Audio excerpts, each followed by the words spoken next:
Donc bonjour à tous, bienvenue pour ce cours 8 de maths 0600, session hiver 2021. Avant de démarrer, j'aimerais juste vous rappeler de participer au Doodle, tous les sondages que j'ai proposés, toutes les questions que j'ai proposées donc sur le Moodle. Tout simplement pour avoir vraiment un retour général. Là, je viens de consulter le Doodle et pour l'instant, il y a 6 à 7 personnes qui m'ont répondu. Hein. Donc là, à l'heure de l'enregistrement, il y a 6 ou 7 personnes qui ont répondu. Je trouve que c'est pas encore très représentatif de la classe.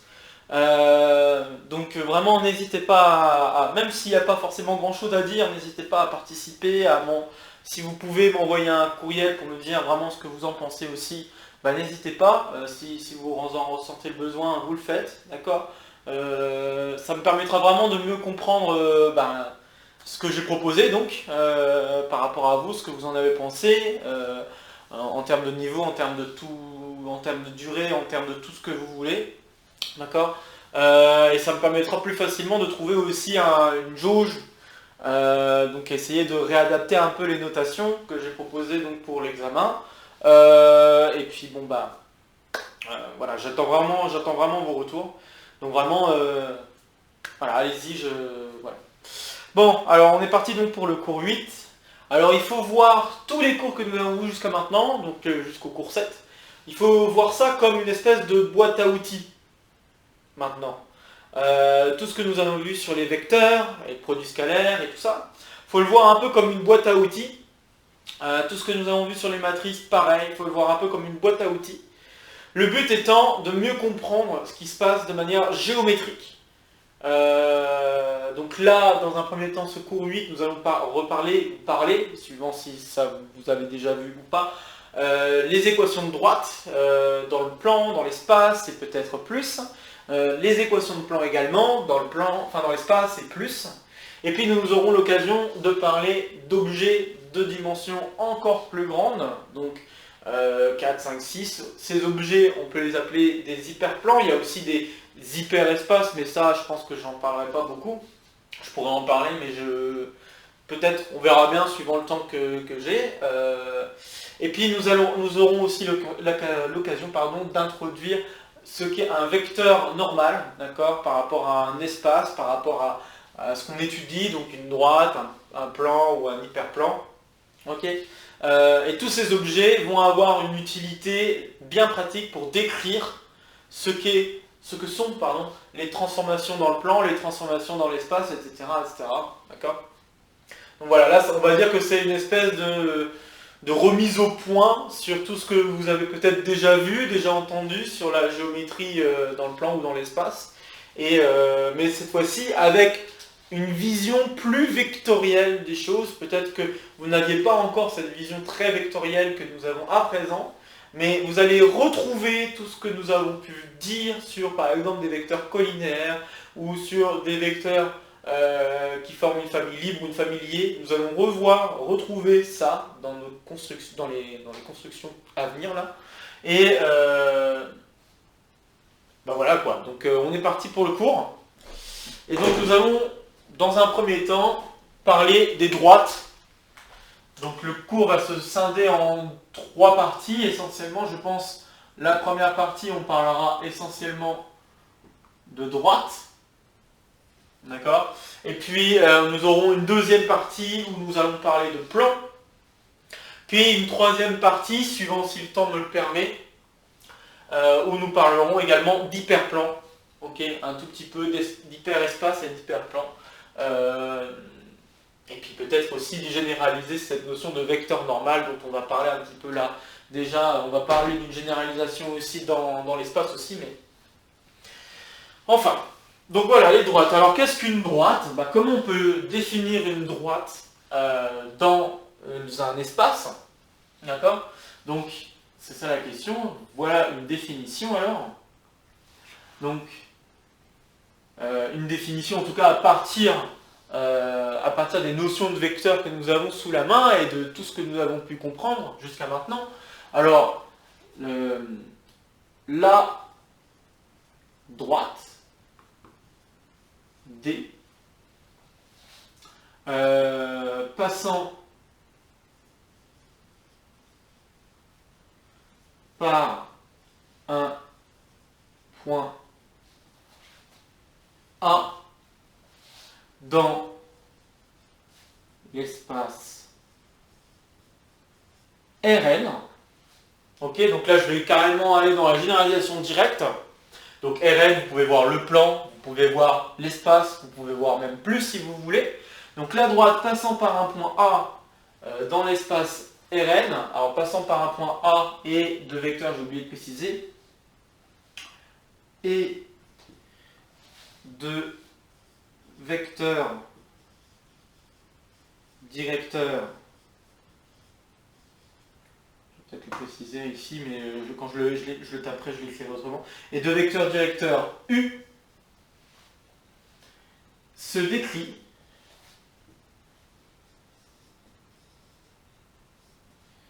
via l'équation vectorielle suivante. Une équation vectorielle suivante. Donc l'équation vectorielle vérifiée par les éléments, les points appartenant, donc M appartient à la droite, si et seulement si le vecteur, AM est égal à un certain t fois le vecteur U, avec t appartenant au réel. Ok, donc là, ce que je viens de vous proposer comme définition, c'est une définition d'une droite à partir de un point et un vecteur directeur. Alors, c'est quoi un vecteur directeur? En fait, c'est juste un vecteur en tant que tel, mais quand on vous dit vecteur directeur, c'est que si j'ai une droite, donc je vais dessiner ça vite fait sur le côté, donc, si j'ai une droite, comme ça, voilà, ça c'est une droite dans le plan, bon bah un vecteur directeur, c'est un vecteur qui a la même direction que cette droite. Donc autrement dit, un truc comme ça par exemple. Okay. Ça peut être des vecteurs collinaires à celui-ci, donc ça pourrait très bien être un vecteur dans l'autre sens. Okay. Ça pourrait être un vecteur plus petit. Mais l'important, c'est que ce soit un vecteur non nul qui ait la même direction que la droite D. Okay. Donc voilà comment on peut décrire une droite déjà dans l'espace. Et puis bon, bah là pour l'instant ça ne veut pas forcément dire grand chose, mais allons un peu plus loin et faisons quelques exemples pour mieux comprendre ce que signifie cette petite définition là pour les droites. Donc prenons quelques exemples. Hop. Prenons un point. Donc j'ai oublié de préciser que notre espace Rn sera muni. Donc là ici j'ai pas besoin de le dire, mais à partir du moment où je donne des coordonnées, l'espace Rn sera muni du repère habituel, orthonormé, direct, d'accord. Donc voilà, donc on va y venir. Donc là on va faire un petit exemple déjà. Alors prenons un point dans le plan. Donc on va travailler dans R2, je vais peut-être préciser, dans un premier temps. Donc R2. Prenons un point A. Allez, deux coordonnées, peu importe, on va dire 2, 3. Et puis un vecteur U de coordonnées, je sais pas moi, 2, moins 1. Ok. Bon, bah, si je veux décrire la droite D, donc je prends un point M appartenant à cette droite, tout point M appartenant à cette droite vérifie l'égalité vectorielle qu'on a écrit là-bas. Le vecteur AM est égal à T fois le vecteur U pour un T appartenant au réel. Qu'est-ce que ça veut dire ça? Bah, il faut écrire les coordonnées de chacun des vecteurs. Donc le vecteur AM, c'est X, donc si je dis M a pour coordonnées X, Y. Donc X moins, donc arrivée moins départ, comme d'habitude, X moins 2, Y moins 3 doit être égal à T fois le vecteur 2, moins 1.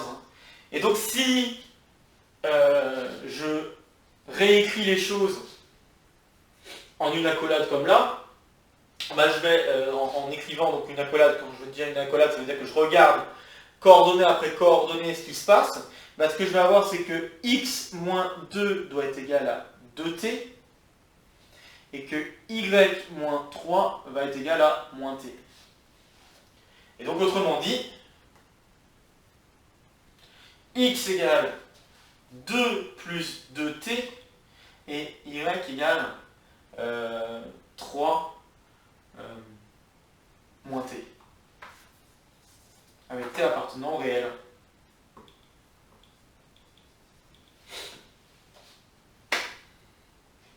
Voilà, et donc bah, j'ai terminé. Là, voilà l'équation. Donc là, ce que je viens d'obtenir, ce sont des équations. Donc ces équations s'appellent des équations paramétriques de la droite D. Donc ça, je vais l'écrire. Les équations obtenues à partir de l'équation vectorielle sont appelées équations paramétriques. Donc, les équations obtenues à partir de l'égalité à partir de l'égalité vectorielle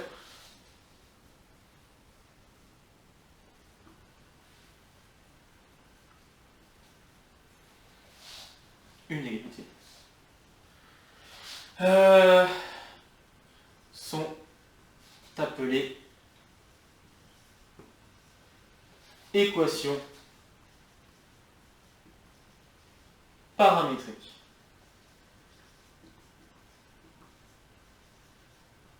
De la droite.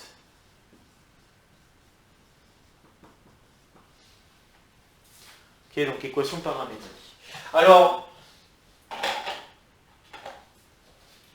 ce qu'il faut comprendre par équation, enfin, qu'est-ce qu'on entend, qu'est-ce qu'on pourrait entendre par équation paramétrique, c'est qu'en fait, paramétrique, ça veut dire paramètre, hein, et le paramètre ici qui est en jeu, c'est la variable t qui est là. D'accord? Le t, je peux le choisir comme étant n'importe quelle valeur. Et donc, bah, étant n'importe quelle valeur, bon, bah, je peux par exemple, si je veux décrire un point, bah, je peux choisir t égale, alors je vais faire un exemple, si je prends t égale, donc si je prends t égale 2, et ben, ce que je vais obtenir, c'est que x égale 2 plus 2 fois 2, donc 6, et y égale 3 moins 2, donc 1.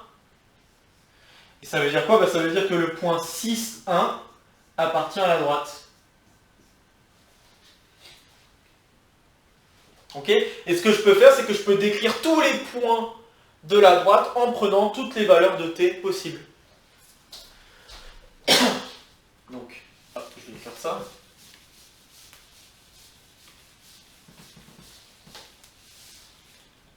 On décrit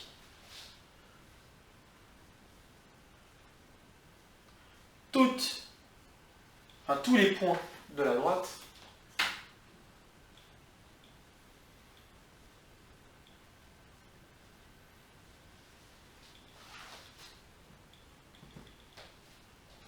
donc on décrit tous les points de la droite en effectuant,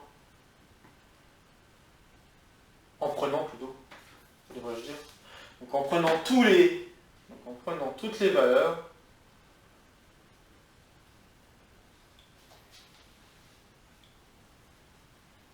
possibles pour t. Okay. Donc là, je vais faire un exemple d'un t égale quelque chose. Et maintenant, la question qu'on pourrait se poser, c'est est-ce que je peux vérifier si un point appartient à la droite? Ok. Donc si je vous donne un point, est-ce que je peux savoir si ce point appartient à la droite? Bah, faisons un exemple. Prenons le point B, et puis on va dire de coordonnées, on va faire un petit truc au hasard, disons, moins 2, 3. Et hop. Prenons ça. Et la question que je me pose, c'est est-ce que ça appartient à la droite? Okay.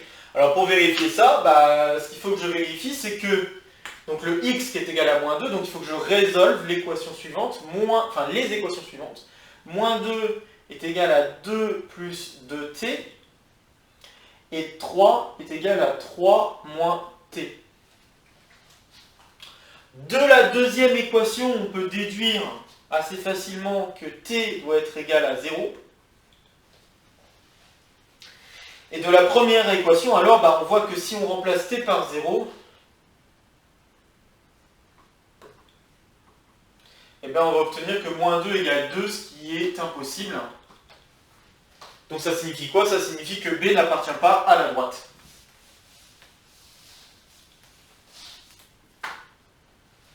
Donc, B n'appartient pas à la droite. Voilà comment on peut faire pour vérifier si un point appartient à la droite ou si un point n'appartient pas à la droite. S'il n'appartient pas à la droite, on a ce genre de choses qui arrivent. C'est-à-dire que une des lignes de l'équation va nous donner un t, et la deuxième ligne nous donne un autre t différent. Et si le point appartient à la droite, dans ce cas-là, la première équation nous donne une valeur de t, et cette valeur de t est aussi la même qui fonctionne pour la première ligne ou pour la deuxième ligne, enfin peu importe. Dans quel ordre vous faites la résolution, le t que vous trouvez est le même pour les deux équations. Ok? Bon. Voilà, voilà déjà ce qu'il en est pour les équations paramétriques. Alors je vais faire encore un autre exemple, d'abord ou voire même dans R3, allez, on va aller dans R3, mais j'aimerais vous proposer un exemple cette fois-ci en disant que la droite passe par deux points. D'accord? Donc là on va travailler maintenant dans R3, et puis, donc dans l'espace, et puis je vais vous donner deux points, alors disons A, de coordonnées 2, 3, 5, et puis B est de coordonnées 1, moins 1, 3, voilà, un truc un peu au hasard. Et puis ce que je me demande, c'est quelles sont les équations paramétriques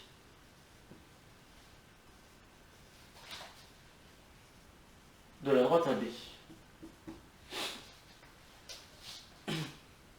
Donc là, cette fois-ci, je n'ai pas un vecteur directeur, j'ai deux points. Bon, le vecteur directeur, je vais le trouver grâce à ces deux points, en fait. Donc le vecteur directeur, le vecteur U que je vais considérer, c'est par exemple le vecteur AB. Alors je pourrais prendre BA, je pourrais prendre 2 fois AB, je pourrais prendre des multiples de AB, ça marche. Là, je vais juste prendre AB. Donc si je prends le vecteur AB, je vais avoir moins 1, moins 4, moins 2. Voilà. Et puis, maintenant que j'ai ce vecteur, je choisis un des points. Je peux prendre A comme B. Donc là, prenons juste pour... on va faire les deux. Prenons A. Si on prend A, je recommence. Ça veut dire que si j'ai un point M qui appartient à la droite, donc un point M de coordonnées x, y, ça veut dire.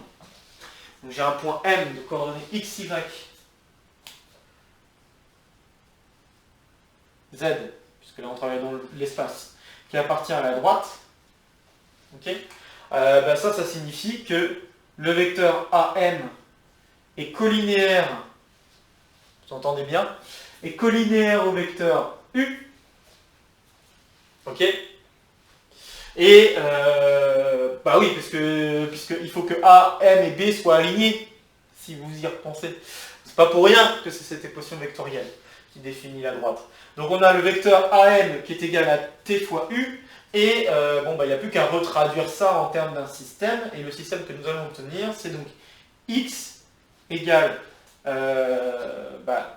moins T, donc là je vais assez vite, mais on peut faire les détails, donc moins T plus 2, Y égale moins 4T plus 3, et Z est égal à moins 2T plus 5. Donc voilà les équations paramétriques de la droite AB dans cet exemple. Je peux encore, donc comme je l'ai dit, je pourrais aussi, donc je vais faciliter ça pour avoir plus de place, je pourrais aussi prendre le point B comme point d'origine, si vous voulez. Je peux prendre aussi le point B et dire bah, M appartient à la droite. Oh, c'est bon. Donc M appartient à la droite AB. Ça revient à la même chose que de dire que le vecteur BM est collinéaire au vecteur U par réalité, hein, d'accord. Et bon, bah, si je réécris les équations, je vais avoir x égale moins t plus 1, y égale,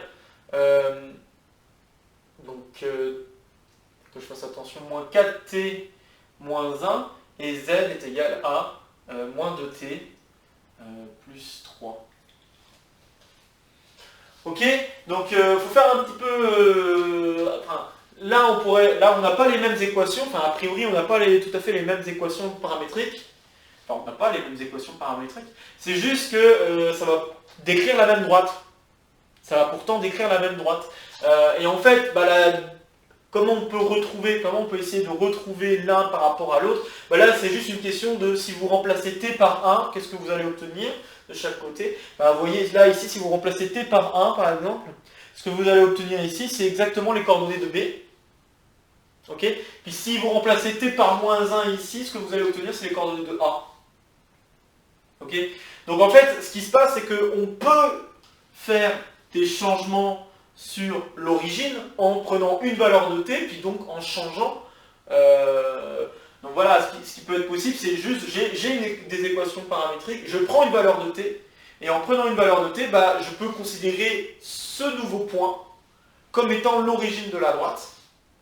Et puis bon, bah pareil, hein, le vecteur, je pourrais prendre un collinéaire. Alors je vais vous faire un autre exemple qui décrit la droite, en faisant vraiment, en mettant en pratique ce que je suis en train de dire à l'oral. Donc, si je prends par exemple t égale moins 3, je vais faire un exemple. Je prends t égale moins 3. Si je prends t égale moins 3, x égale 3 plus 1, donc 4. Y égale moins 4 fois moins 3, ça fait 12. 12 moins 1, ça fait 11. Et puis z égale 6. 6 plus 3, 9. Et puis si je veux, je peux prendre un vecteur collinaire à ce vecteur-là. Donc je vais prendre exprès 2 fois, donc je prends un nouveau vecteur, je l'appelle v, et je vais prendre moins 2 fois ce vecteur. Donc je vais prendre 2, 8 et 4. D'accord? Donc ce vecteur v là, c'est égal à moins 2 fois u. Eh bien, la droite D est aussi décrite par les équations paramétriques. Donc D est aussi décrite par les équations paramétriques suivantes.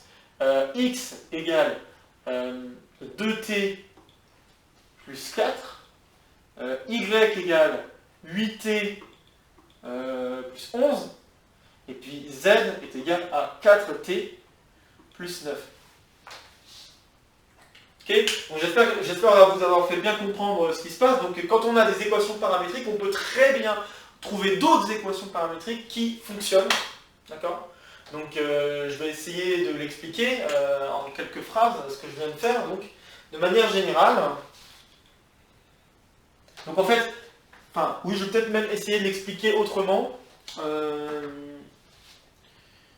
Je réfléchis juste 2 secondes. Donc si je prends, je vais essayer de l'expliquer en partant de cette équation-là, en fait. Ce que je peux faire, c'est, j'ai dit, bon bah, allez, on va faire la remarque. Donc si D est défini par l'équation vectorielle AM égale T fois U, ok. Alors, rien n'empêche de prendre une valeur particulière, donc, donc si on peut changer les équations paramétriques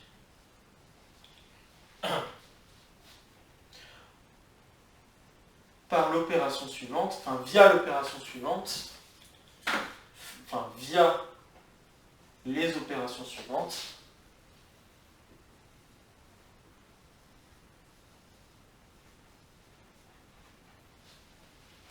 Hop. Je prends un point, je vais l'appeler C.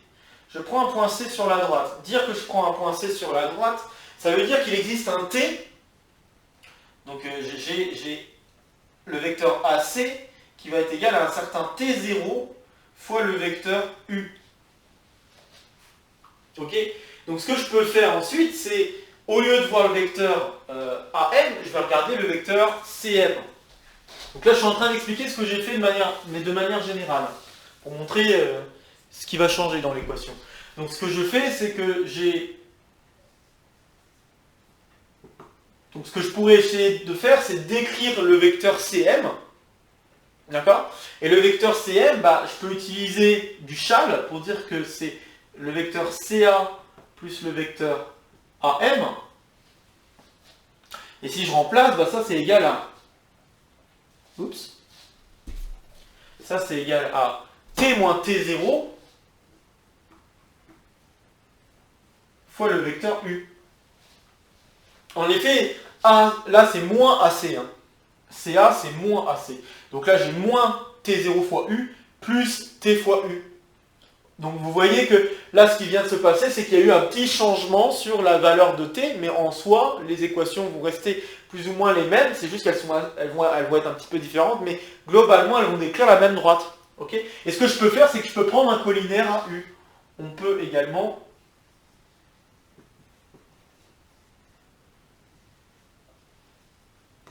considérer V comme étant alpha fois le vecteur U, où alpha est un truc non nul. D'accord? Donc je prends un vecteur V collinaire à U. Et bien si je fais ça, et bien l'équation que je viens d'écrire ici, donc Cm, peut devenir T moins T0, le tout fois alpha fois le vecteur V. D'accord? Et donc du coup ça peut changer un peu les équations, hein, ça va changer essentiellement les équations. Mais pour vérifier que deux équations correspondent à la même droite, ça ne va pas être très difficile. Il suffit de vérifier qu'ils ont le même vecteur directeur et qu'on peut trouver un point qui appartient à la fois dans l'un et dans l'autre. Okay, donc une façon de vérifier que deux équations paramétriques donnent la même droite, je vais écrire ça.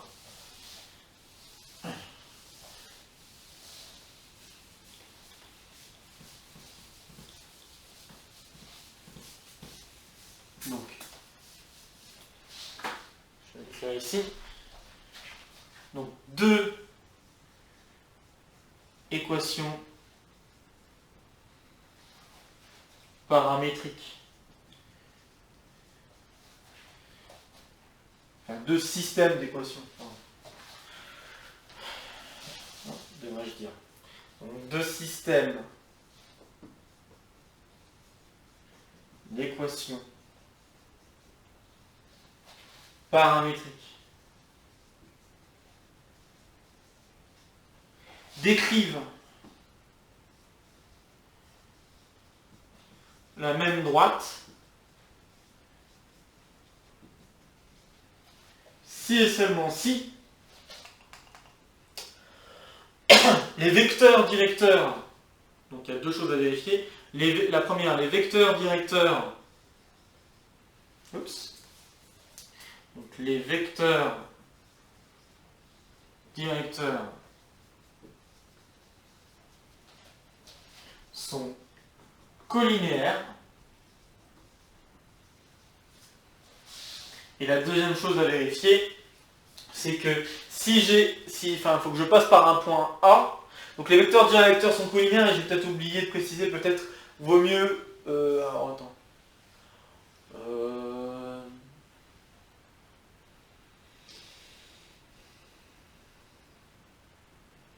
Vaut mieux que le vecteur ne soit pas nul. Donc, les vecteurs directeurs non collinéaires et sont collinéaires et non nuls.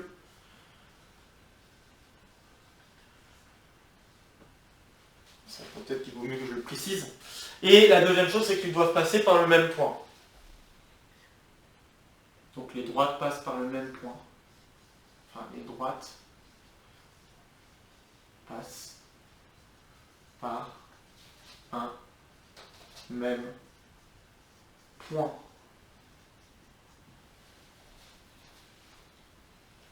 Ok?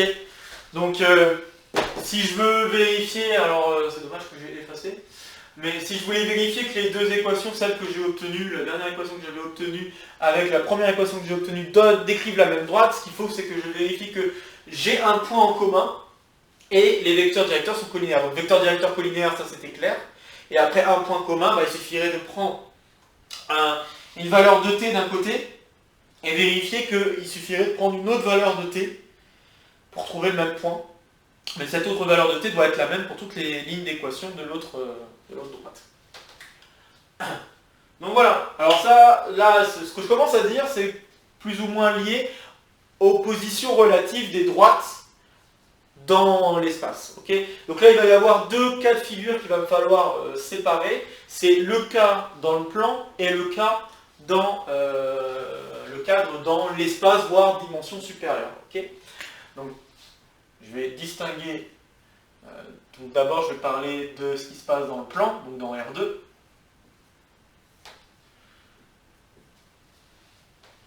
Et puis ensuite, on parlera de ce qui se passe dans R3. Donc dans R2, eh bien, réécrivons l'équation. Donc si je prends une droite, hein, donc je prends un point A de coordonnées x, y, enfin, devrais-je dire x, a, y, a. Hop. Donc x, a, y, a. Et puis je vais prendre un vecteur u de coordonnées a, b, directeur.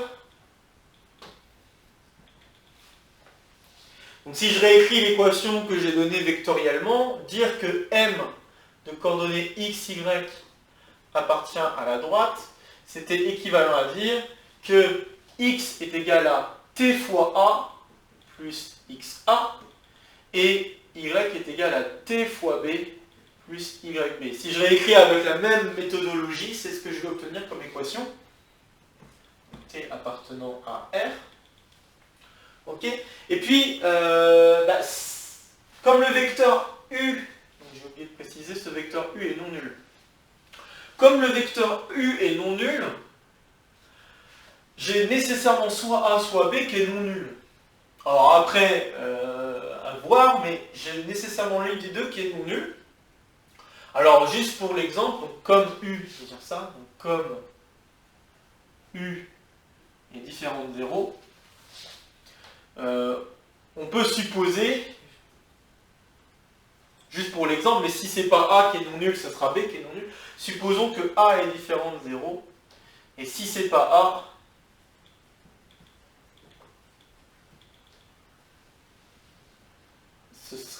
ce sera B.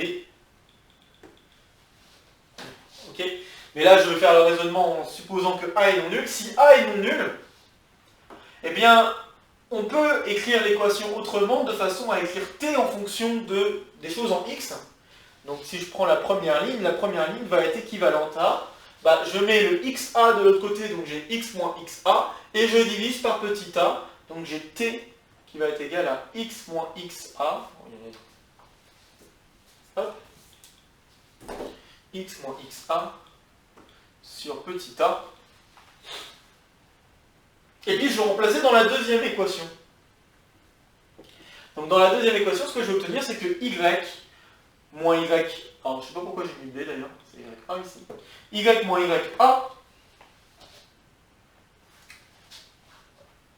ouais je vais faire comme ça, y moins ya est égal à, donc le t je le remplace, alors j'ai b fois, et t je le remplace par ça, donc x moins xa sur a.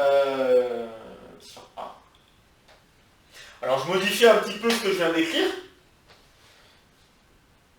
mais remarquez que là j'ai déjà une équation qui ne dépend que de x et de y. Une équation qu'on va appeler une équation cartésienne. Donc là ce que je peux écrire c'est que a fois y moins ya moins b fois, je vais l'écrire comme ça, parce que c'est pas pour rien que je l'écrirai comme ça, égale 0. Donc c'est pas pour rien que je l'écris comme ça.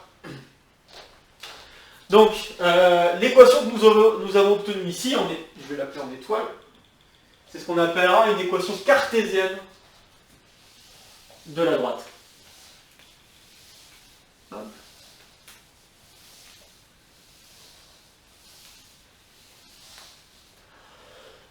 Alors attention, ce genre de manipulation marche bien, marche très bien dans R2. Dans R3, ça va être pas vraiment pareil. C'est pas du tout, mais ça va pas être vraiment pareil parce que ici, on se retrouve avec vraiment qu'une seule équation, alors que dans des cas de dimension supérieure, on pourrait se retrouver avec plusieurs équations. Okay, donc ça peut être intéressant de travailler les équations cartésiennes de la droite, de la droite dans R2, mais pas forcément dans R3 ou dans plus, puisqu'on va se retrouver avec plusieurs équations, ça pourrait être moins facile à étudier. Donc on a, donc là ce que j'allais dire, c'est que l'équation étoile est une équation, donc équation cartésienne de D.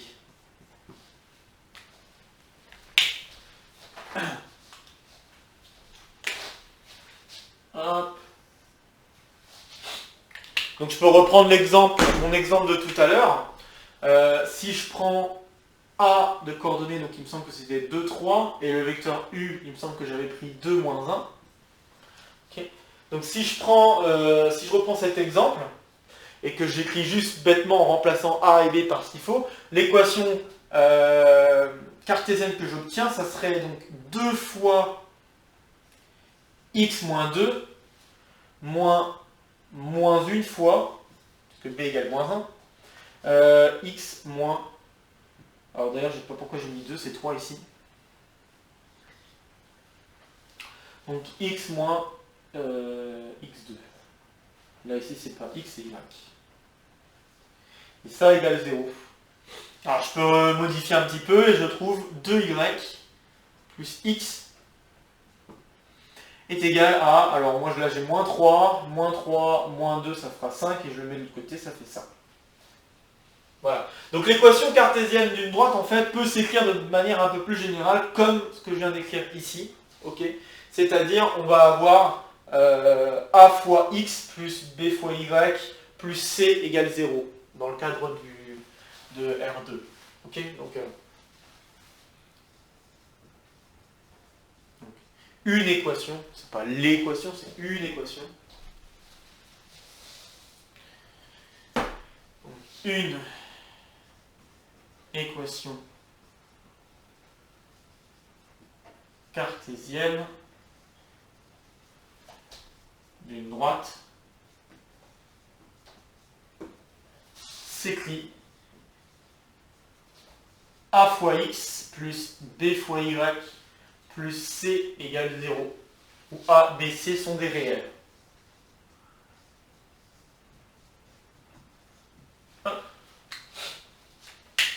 Ok, donc là j'ai une équation, 2y plus x, bon je le réécris dans l'autre sens, x plus 2y égale moins 5 égale 0. Ça c'est une équation cartésienne de la droite. Bon, alors j'aimerais vous faire remarquer une chose, c'est le type d'équation que nous avons obtenu ici. En fait, c'est pas n'importe quoi que nous avons obtenu ici comme formule, puisque si on fait bien attention, ben là je suis en train de faire un calcul de déterminant. Alors ça ne se voit pas tout de suite, mais... Hop. Mais si je vous l'écris, vous allez tout de suite vous dire « Ah oui, c'est vrai !» Vous allez dire « Ah bah ah oui, c'est vrai !» Alors, bon là certes c'est un signe près, alors comme c'est un 0, je pourrais changer le signe, hein, je peux très bien réécrire, rien ne m'empêche de réécrire l'équation comme étant b fois x moins xa moins a fois y moins ya égale 0, puisque comme c'est égal à 0, je peux multiplier par moins 1, ça change. Tout ce que ça change, c'est que ça changera le signe de nos affaires. Okay, donc je me permets juste de le réécrire comme ça, pour pouvoir... alors je sais pas si c'était une bonne idée d'avoir fait ça. Bon, d'accord, c'est peut-être pas une bonne idée d'avoir fait ça. Ok, hop. C'est pas grave. Mais ce que je veux vous montrer, c'est... donc, je sais pas si c'était une bonne idée ce que j'ai fait. Bon, je sais plus si c'est une bonne idée, bon on va voir. Alors je vais le réécrire. Hop. Voilà, là oui, donc, bon, je pense que ça va être une bonne idée. Donc, Je vous refais penser à quelque chose que j'ai dit lors du cours 5, qui permettait de savoir si des vecteurs étaient, donc grâce au rang, ou grâce à un calcul de déterminant des choses comme ça, qui permettait de savoir si les vecteurs sont, donc c'est le cours 5 et le cours 6, ça permettait de savoir si les vecteurs sont libres ou liés, hein, la forme d'une famille libre ou une famille liée. Bah là, il faut noter que le vecteur AM et le vecteur U forment une famille liée, puisqu'ils sont collinéaires. Et donc ça signifie que si j'écris les vecteurs en ligne dans ma matrice, donc là, si j'écris le vecteur, donc là, en fait, ça dépend de quel vecteur je mets en premier, je pense que c'est essentiellement ça. Ça dépend juste de quel vecteur je mets en premier. Donc si je mets en premier le vecteur U, et puis ensuite je mets le vecteur AM,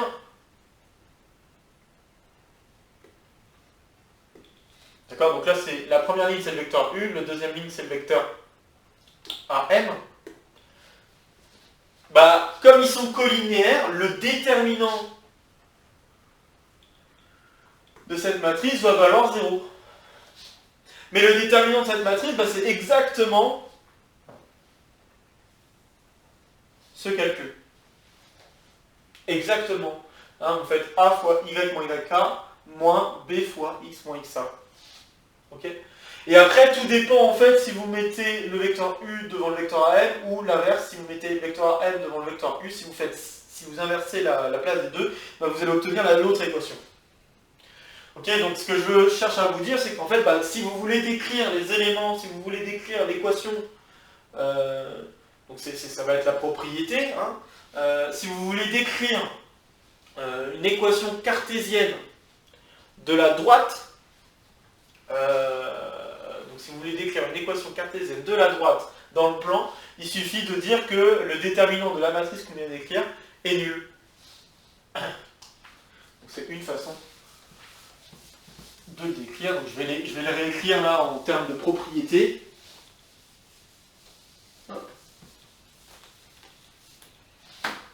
Donc propriété. Donc j'ai D une droite définie par un point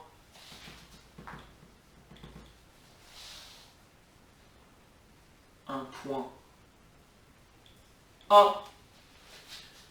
Je vous rappelle qu'on travaille dans R2 encore une fois. Hein. Donc définie par un point A de coordonnées XA, YA et un vecteur U de coordonnées AB. Alors l'équation cartésienne de la droite, enfin une équation, c'est pas décidément. Alors je vais vous expliquer dans quelques instants pourquoi j'insiste sur une équation et pas l'équation. Donc une équation cartésienne de la droite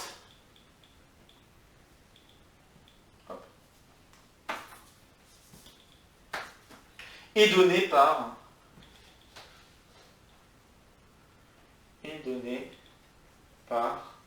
deux points. Ben, il faut que le déterminant de je vais mettre, je pense que je vous avais expliqué qu'on peut faire des transposés, donc je peux mettre ça. Donc transposé de U en première ligne, et en deuxième ligne, je mets la transposée du vecteur AM. Okay. Donc si je fais le déterminant de la matrice obtenue en faisant ça, ce déterminant doit être égal à 0. Tout simplement, vecteur AM. Tout simplement parce que les vecteurs U et AM sont collinéaires, et dire qu'ils sont collinéaires, ça signifie que la famille est liée. La famille formée par ces deux vecteurs est liée. Donc voilà. Ok. Alors il y a la notion de vecteur directeur, dont on parle là jusqu'à maintenant, mais il y a aussi la notion de vecteur normal. Alors on va y venir, puisque bon, là pour l'instant je vous parle de vecteurs qui sont collinéaires, qui ont la même direction de la droite que la droite, mais il y a aussi des vecteurs qui ont une direction orthogonale à la droite. Ok ? Donc on va en parler maintenant, et toujours dans R2. Hop. Bon après on pourrait en parler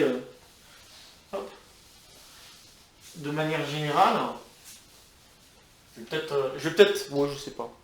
Je sais pas si c'est une bonne idée que je... Ouais, bon, je vais en parler là, déjà, dans le cadre du vecteur... dans le cadre de ces droites, mais à savoir que la définition que je vais donner pourrait se généraliser, on va en reparler, dans le plan et dans les espaces supérieurs. Ok.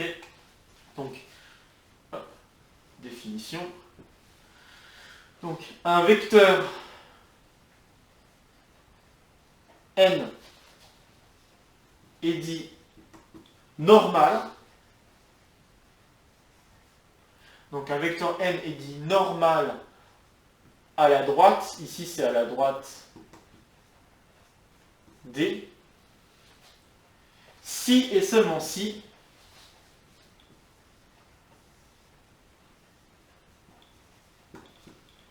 pour tout... ouais, voilà, je viens de sortir un truc, c'est pas bien. Donc, si et seulement si, pour A, je vais écrire ça, pour A et B appartenant à la droite, eh bien, le vecteur AB est orthogonal au vecteur N. Et qu'est-ce que ça voulait dire? Je vous rappelle que l'orthogonalité, ça se décrivait très bien à l'aide du produit scalaire. Eh bien, ça veut dire que le produit scalaire de AB avec N, c'est égal à 0. Ok, donc c'est ça le fait de dire qu'un vecteur est normal à une droite. Et en fait, la définition que je vous ai donnée peut se généraliser. Donc dire qu'un vecteur N est normal à un espace, E, c'est dire que pour tout point, couple de points dans l'espace, le vecteur formé par ce couple de points est normal au vecteur N. Enfin, est orthogonal, pardon, au vecteur N. Donc c'est ça un vecteur normal. Oui, j'ai oublié une chose. Excusez-moi, j'ai oublié ça, parce que je l'ai dit et j'ai oublié de le faire. Donc, pourquoi une équation? C'est parce que... donc, pourquoi une équation cartésienne? C'est parce que l'équation cartésienne, je pourrais multiplier par n'importe quoi. Là, vous venez de le voir il y a quelques instants, j'ai multiplié par -1. Je pourrais multiplier par 2, multiplier par 3, multiplier par 5, multiplier par 1,5, multiplier par -3. Enfin, je pourrais faire ce que je veux. Je obtiens des équations cartésiennes qui décrivent la droite. D'accord? Donc c'est pour ça qu'on parlerait d'une équation cartésienne. Après on parle les équations paramétriques, parce qu'il y en a plusieurs, mais c'est pas unique, hein, comme je l'ai expliqué, il peut y avoir plusieurs équations paramétriques qui définissent la droite. Donc voilà. Bon, alors un vecteur normal, donc un vecteur n est dit normal à la droite si on a cette propriété-là. Alors je vais reprendre... je vais reprendre la droite de tout à l'heure encore, je pense que ça peut être un bon fil conducteur. Donc si j'ai A de coordonnées 2, 3, U de coordonnées 2, -1. Ok. Alors ce que je sais, c'est que si je prends un vecteur AB, ce vecteur AB va être collinéaire au vecteur U. Hein. Donc ça, je sais que ça peut s'écrire T fois U. Donc ce qu'il me suffit de savoir, pour tout B, ça, pour tout B dans la droite. Donc ce qu'il me suffit de savoir, en fait quels sont les vecteurs qui sont orthogonaux à U. Ok, donc là je vais poser N de coordonnées alpha, bêta, okay, tel que N scalaire U, c'est égal à 0. Bon n scalaire U égale 0, ça veut dire que 2 alpha moins bêta est égal à 0. Et autrement dit, ça veut dire que bêta égale 2 alpha. Et donc, qu'est-ce que ça veut dire? Ça veut dire que les vecteurs n, parce que là, on va avoir... Alors, les vecteurs normaux, on va très souvent en avoir beaucoup. Il n'y en a pas 15. Enfin, c'est pour ça aussi que je dis 1, et pas le. C'est parce qu'il peut y en avoir beaucoup. Okay, et là, notamment, il y en a beaucoup, puisqu'il suffit de choisir une valeur de alpha, et on a un vecteur normal. Donc là, ce qu'on peut remarquer, c'est que les vecteurs normaux, donc, les vecteurs, pour l'exemple qu'on vient de faire là, qu'on vient de commencer à regarder, donc les vecteurs normaux, donc les vecteurs normaux A, D s'écrivent s'écrivent. Donc, n, et lui, donc tout ce qu'on a comme condition, c'est que bêta égale 2 alpha, donc autrement dit, alpha et 2 alpha. Ok? Alors prenons alpha égale 1, et on a donc un vecteur normal, n, qui serait 1, 2. Ok? Alors vérifions tout de suite sur un petit exemple pour s'assurer qu'on n'a pas fait de bêtises. Si je prends, alors, on va se redonner les équations paramétriques ou les équations, comme vous voulez. On va prendre les équations cartésiennes de la droite. Okay, donc prenons les équations cartésiennes de la droite. Donc équation cartésienne de la droite, juste pour pratiquer ce qu'on a dit il y a quelques instants.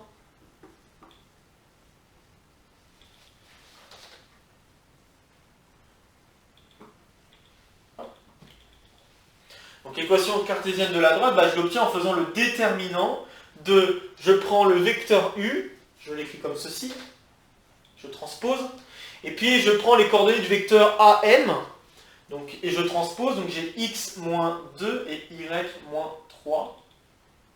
Voilà, pouf.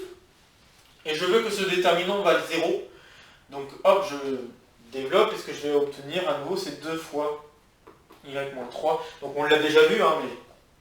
juste pour montrer que le déterminant fonctionne bien. Donc 2 fois ça, et puis moins, donc plus 1 fois x moins 2 égale 0. Donc voilà l'équation cartésienne, enfin une équation cartésienne de la droite. Maintenant, si je veux trouver un point, un autre point, je peux prendre B. Alors disons, je veux prendre B appartenant à la droite, tel que son x, donc tel que xb, égale, je sais pas, par exemple, disons 5. Okay. Donc je veux un point sur la droite tel que son x vaille 5. Comment je fais? Je remplace x par 5, et puis je résous l'équation que j'obtiens. Je prends mon temps, hein. Si ça paraît trop lent, n'hésitez pas à avancer un peu plus vite, mais je pense, enfin dans la vidéo, mais je pense vraiment que ça permet de remettre un peu les bases, d'y aller à un rythme tranquille, vraiment pas besoin de... Donc on a xb égale 5, ok, et donc là je propose ça, et je remplace le x par 5, ça veut dire que j'ai 2 fois yb moins 3, plus 5 moins 2, donc 3, égale 0. Je résous, donc là j'ai 2 yb moins 6 plus 3 égale 0, et ça veut dire que yb égale, donc là je vais avoir moins 3 je le mets de l'autre côté, j'ai donc 3 divisé par 2, ça fera 3,5. 1,5 si vous voulez. Ok, donc j'ai mon point B qui a ces coordonnées là, je regarde le vecteur AB. Donc le vecteur AB, alors je vais juste réécrire les coordonnées de B, qu'on soit ok avec ça. Donc j'ai 5 et 1,5, 1,5. Donc le vecteur A je l'ai effacé, enfin le point A je l'ai effacé. A c'était 2, 3. Donc je vais faire 5 moins 2, donc 5 moins 2, 3. Et puis 1,5 moins 3, ça fera moins 1,5. Et si je fais AB scalé à n, donc AB scalé à n, ça va donner 3 fois 1 plus moins 1,5 fois 2. Et donc vous voyez qu'on obtient bien 0. Ok, sur cet exemple, on voit que ça marche bien.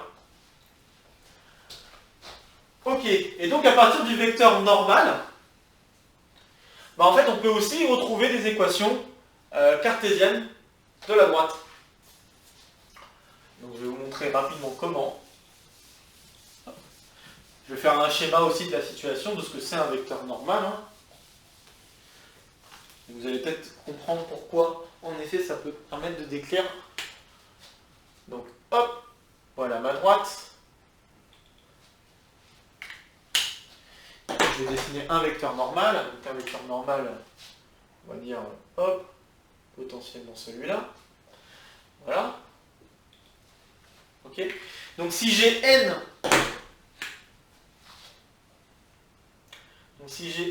un vecteur normal, donc normal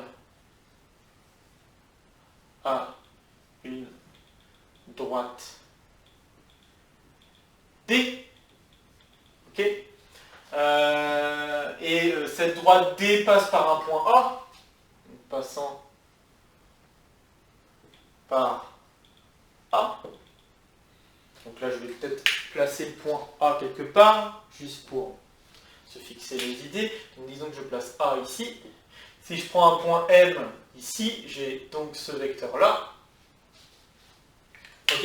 Et le vecteur AM, donc n'importe quel point M appartenant à la droite, le vecteur AM sera orthogonal à N. Donc ça peut être une façon de décrire la droite en disant, ben, je veux que, donc en fait, si je dis que N scalaire AM égale 0, qu'est-ce que ça m'amène à dire égale 0, attention, pas vecteur, c'est un nombre, le produit scalaire. Donc dire que ce produit scalaire vaut 0, qu'est-ce que ça m'amène à dire? Ben, ça m'amène à dire que A fois X moins XA plus B fois Y moins YA, c'est égal à 0. Et ben voilà les équations, voilà une équation cartésienne de la droite D. Donc ceci donne également une équation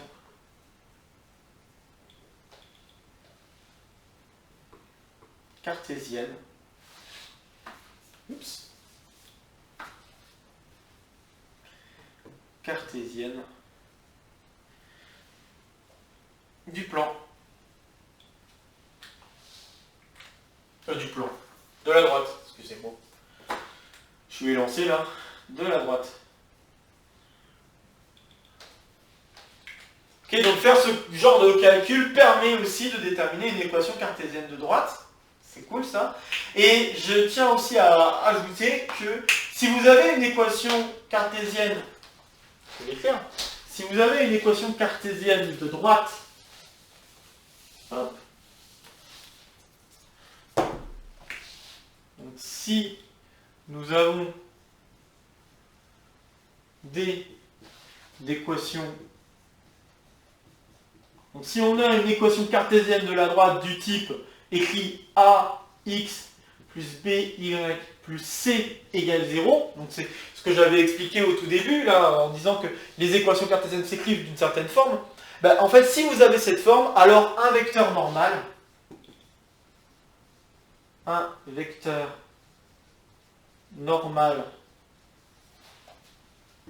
D et le vecteur N à B.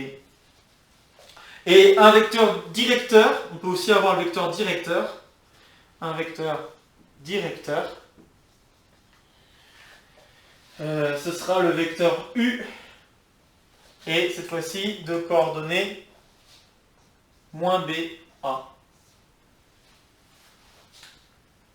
D'accord? Donc l'équation cartésienne cache en fait les informations de vecteur normal et de vecteur directeur en son sein donc. Puisque bon bah voilà, enfin a priori on a l'impression que cette équation cartésienne elle n'a pas forcément a priori on a l'impression de perdre des informations, mais en fait non, elle recèle vraiment toutes les informations sur la droite, à savoir par quel point on doit passer, et puis ces vecteurs normaux et directeurs.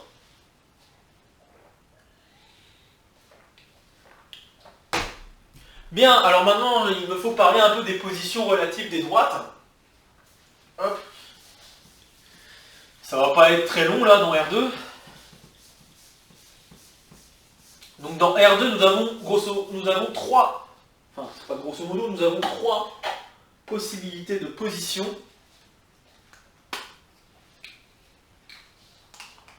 Donc position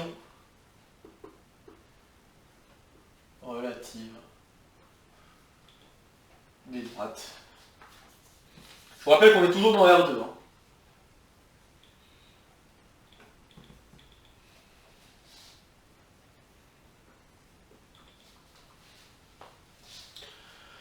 position relative des droites, il y a trois possibilités. La première, c'est les droites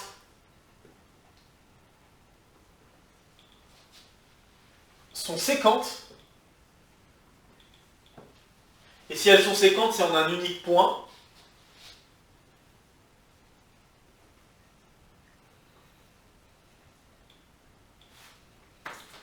Hop.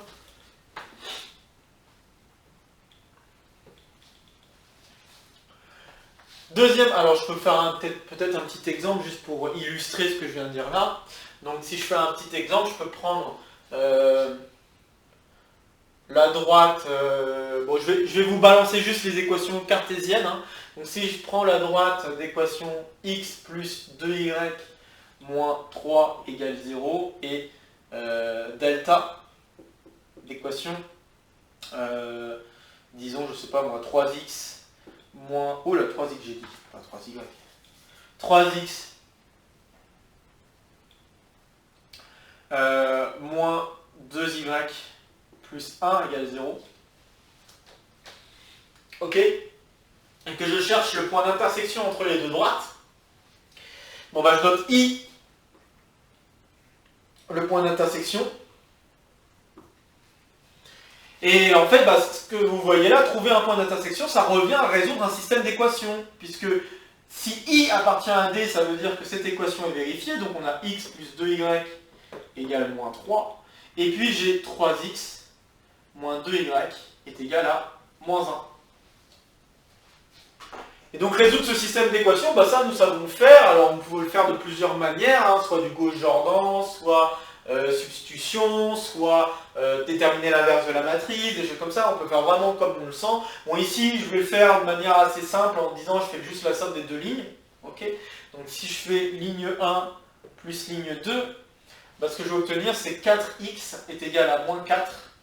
Donc x est égal à moins 1. Et puis, maintenant que je connais x, il suffit de reprendre une des équations. Donc disons que je reprends la première. Et ce que je vais obtenir, c'est que 2y égale moins 1. Moins 2, pardon. Parce que ça va être moins 3 plus 1. Oh, je viens de dire moins 3 plus 1, donc moins 2. Et ça veut dire que y égale moins 1. Donc le point d'intersection entre les deux droites, ça sera moins 1, moins 1. Donc moins 1, moins 1. Hop.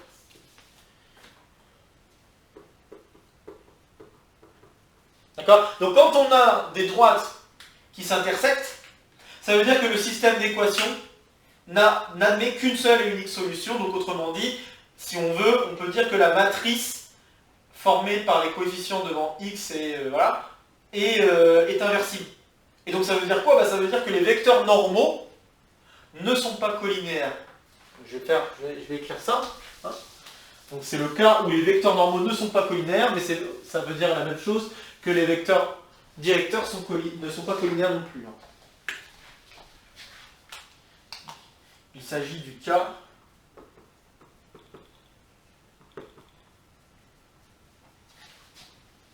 où les vecteurs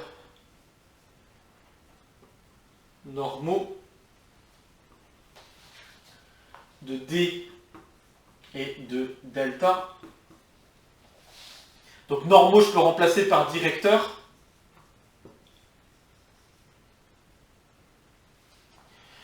De D et de delta ne sont pas collinéaires.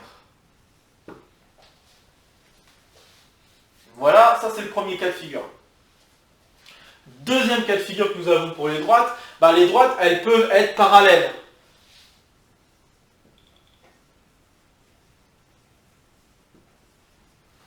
D'accord? Donc des droites parallèles, dans ce cas-là, dans les droites parallèles, il y a deux possibilités. Soit elles sont juste parallèles, soit elles sont aussi confondues. Confondues, ça veut dire que D et delta sont les mêmes droites. Sont une seule et même droite.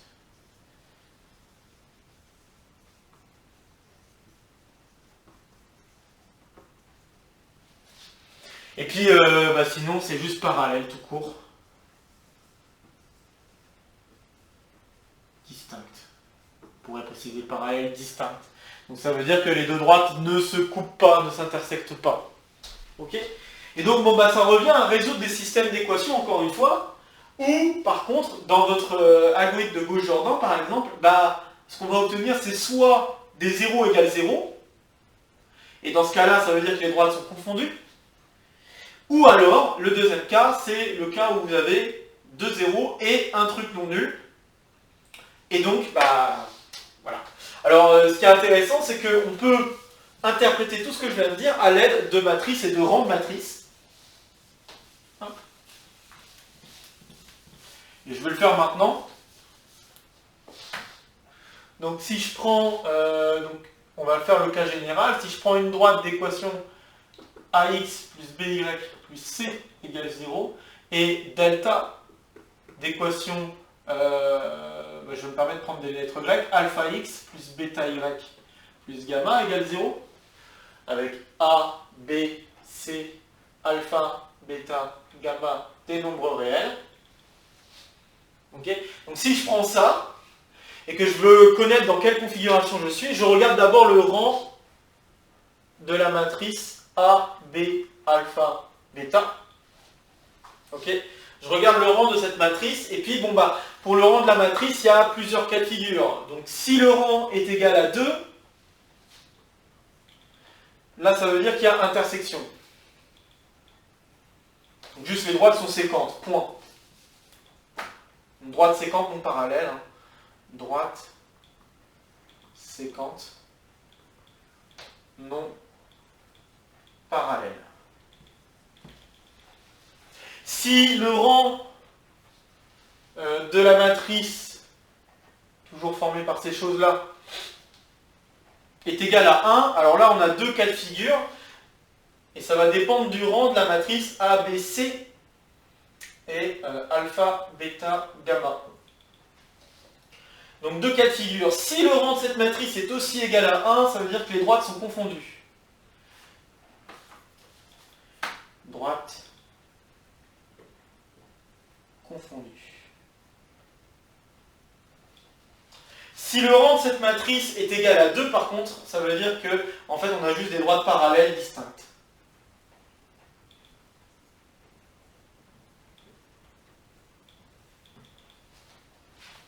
Ok.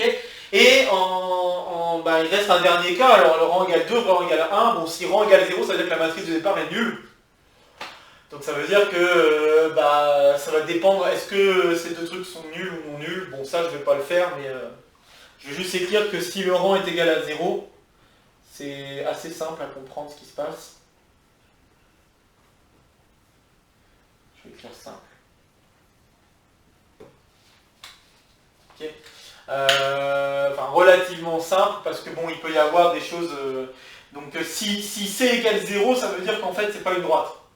D'accord? Donc tout va dépendre de C et de gamma, et il faut que ces deux choses-là soient non nulles si on veut avoir vraiment affaire à des droites. Et puis... oui, en fait, on va jamais avoir affaire à des droites. Donc excusez-moi, je vais trop loin, moi, ça va pas.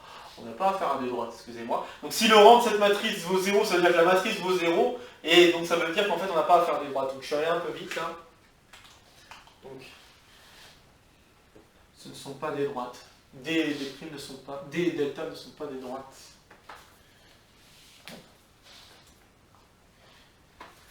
Je suis allé un peu vite sur certaines choses, il faut que je fasse attention, désolé. Alors je vais prendre 2 secondes pour rectifier ce que j'ai fait. Là, il y a quelques...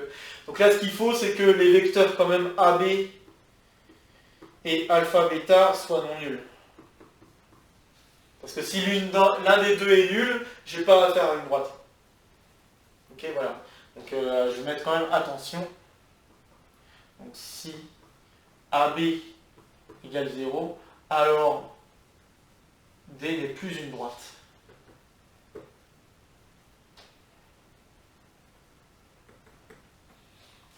Donc c'est pas une droite parce que si C n'est pas égal à 0, vous avez C égale 0, c'est impossible, donc il n'y a aucune solution. Donc il n'y a personne, il n'y a aucun élément dedans. Et si vous avez C égale 0, vous avez 0 égale 0, Et là, tout le monde vérifie ça, donc ça veut dire que c'est tout le plan, tout R2. Donc ça n'a pas de sens de regarder les vecteurs AB et alpha bêta égale 0. Ça n'a pas de sens puisqu'on ne travaillera plus avec des droites. Bon, donc là j'ai beaucoup travaillé dans R2. Maintenant on va regarder un petit peu ce qui se passe dans R3 pendant quelques petites minutes avant que je passe à la deuxième partie de vidéo. Donc, de ce que j'ai dit de R2, par rapport à R2, il n'y a pas grand chose qui change. Enfin, on va dire qu'on a des outils en moins. D'accord, R3, et je vais mettre E+.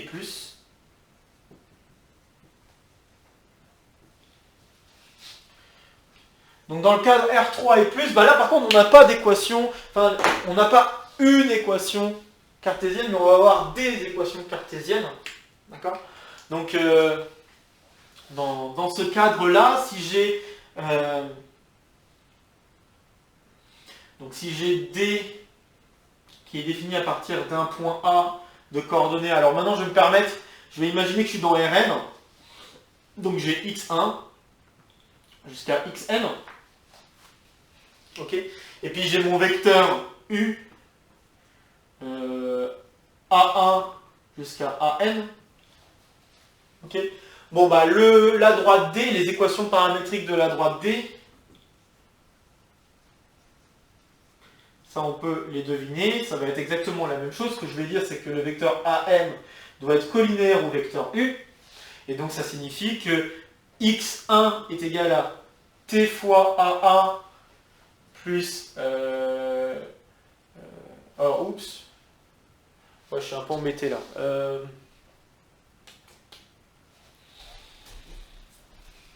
Je vais pas appeler X. Je vais peut-être plutôt l'appeler alpha N. Voilà. Eh bien, je vais avoir donc X1 qui est égal à TA1 plus alpha 1 jusqu'à xn égale tan plus alpha n. Donc ça, c'est les équations paramétriques. Et en général, quand on travaille en dimension supérieure de 2, on préférera travailler avec ces équations paramétriques. Ok, plutôt que des équations cartésiennes, parce que là, les équations cartésiennes, ce que vous allez faire, c'est exactement la même technique en remplaçant t par quelque chose. Et donc, je vais pas en parler, parce que c'est pas une très grande utilité pour l'instant. Ça aura une utilité quand je vais introduire les plans, c'est-à-dire en deuxième partie de cours. Mais là, bon, voilà, je vais juste vous dire ce qui se passe dans l'espace. Qu'est-ce que nous avons, qu'est-ce qui peut se passer de manière générale. Hop.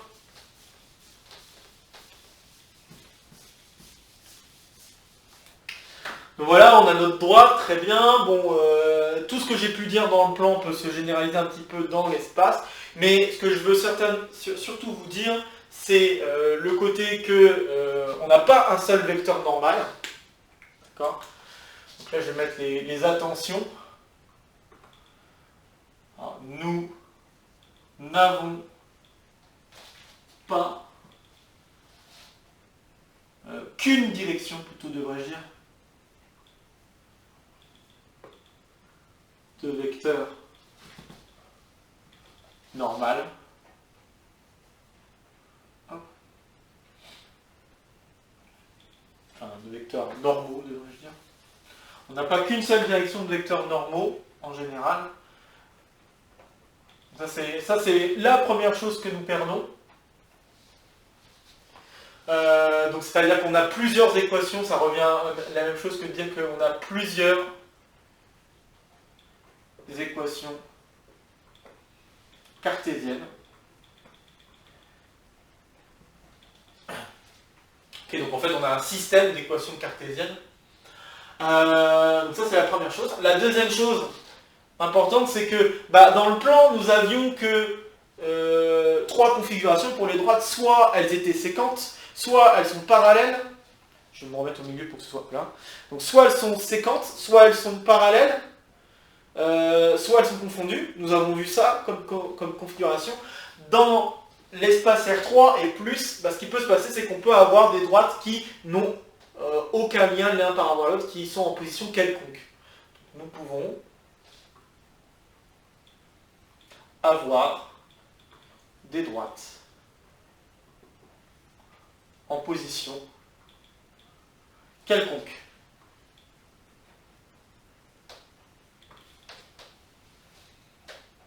Bon, bah, je vais vous faire un petit exemple pour conclure cette première partie de vidéo. Et puis bah, en deuxième partie, nous allons commencer à parler de plan. Équation, et on va faire pareil, équation paramétrique de plan, équation cartésienne de plan dans R3. Et puis quand on sera en dimension supérieure, on verra qu'il y a aussi le même genre de problème qui peut intervenir. Et puis on parlera d'hyperplan. Et bon voilà, bah, j'aurais terminé sur l'introduction de tous les objets aussi que... Donc là, tous les objets autour des outils que nous avons déjà introduits pendant les cours précédents.